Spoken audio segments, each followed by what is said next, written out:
Hello, hello everybody. Let's go and get boozed. Even the actors, some of the mid-level actors said they haven't read the script. They only read their parts. So I was like, so what happens to you? Do you die or something? He's like, I don't honestly know. Tomorrow I'll get the script and my lines and I'll know. In a helicopter onto the mainland to shoot this thing. Amazing.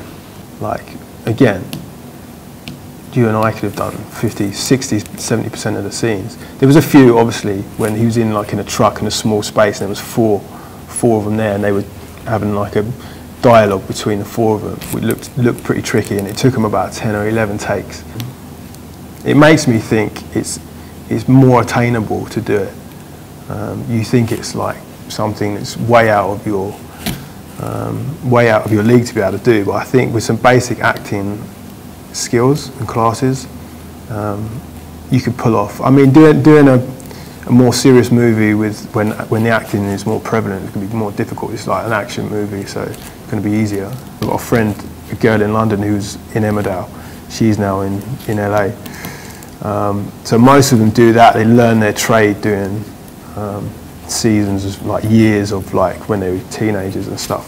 If you get casted for something they're making, because even when Schwarzenegger went into it, there was nothing for him. And it just luckily that the Conan director was trying to make Conan, and originally they were going to put someone in some fake suit to do it, but then Arnie came along. They were like, no, we can use this guy. So that was his break, and then the industry kind of changed around him. Like they started doing roles with bigger, muscly guys. And then he kind of changed the industry in a small way. Stanislavski's method, they all follow. It's like his emotion memory. So if you've got to act out a scene and they say you've got to come in and you've got to look kind of a bit depressed and then surprised, and then so they get you to memorize certain things. So think of a time you were really disappointed about something, and then you got some sort of happy surprise, and it brought that expression out of him almost perfectly. There's actors and there's film stars. There's Philip Hoffman, Gary Oldman. These guys are serious actors. These guys acted in their backgrounds in plays and serious productions. Or you got the Vinny Chases, like the Mark Wahlbergs, and these guys who are rough and ready. Most of them, Mark Wahlberg was nicking cars at 18, and then he was making movies at 20, 22. The short answer would be no. Honestly, I was doing other things when I was younger.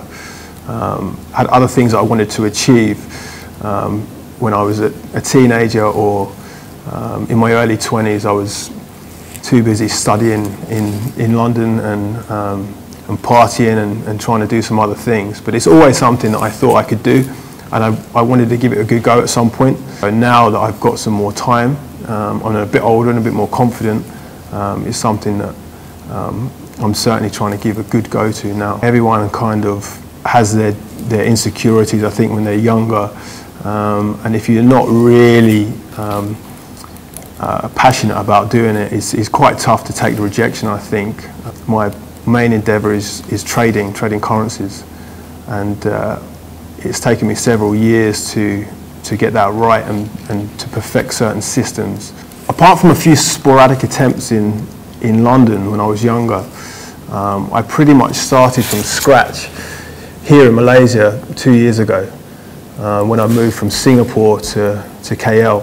Did a few good jobs. I got a few lucky breaks really when I first got here, and it kind of then just snowballed from there. I've always been a superstar from day one. No, which is obviously not the case. I think in the early days, not having a good enough or a full enough profile of pictures, which is understandable because I hadn't done any professional jobs. I had some bits and pieces, and I had done some test shoots here. So I had some bits and pieces together, but which is not too much of an issue for Malaysia because it's not such a serious market as say somewhere like in Europe or America or in China, Shanghai or Beijing. My confidence in certain areas, it was something new to me, and I felt like I was just winging it a bit in the first few months. And I never had someone to say to me, look, you've got to cast like this. It's more important that you do this and this and this in a casting, where I was just kind of winging things. I never really evaluated what I was doing.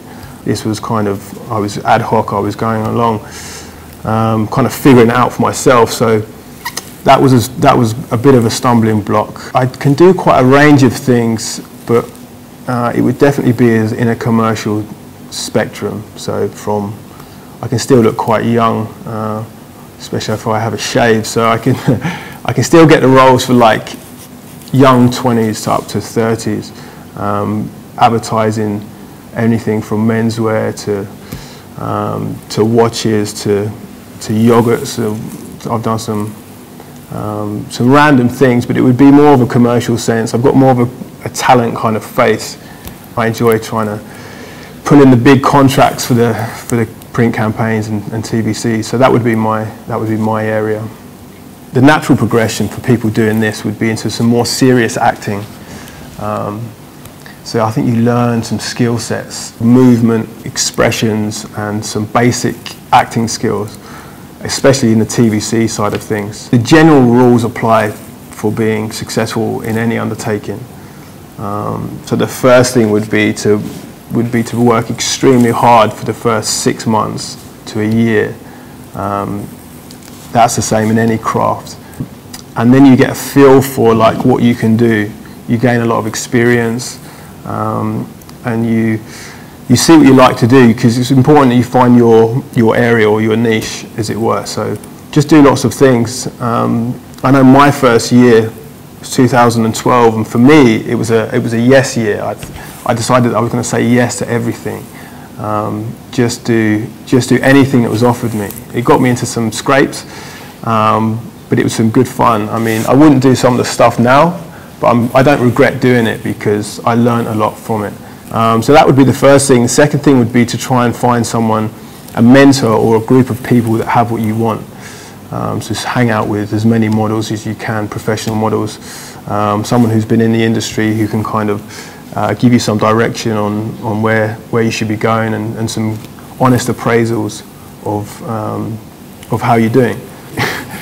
3, just be confident. Just be confident in what you're doing. I thought the best looking boys and girls did well in the industry, and it's not. It's the ones that have good personalities and can adjust to situations and what clients want. Because people want to work with people that are good or that are easy to work with.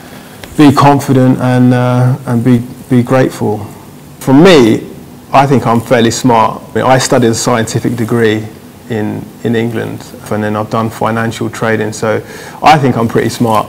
But in reality, I'm an average level of smartness. Just about every model that I've met along the way has had experience in some other profession, or is at least studying something. Just normal boys and girls who just happen to be good looking and can make some money doing it.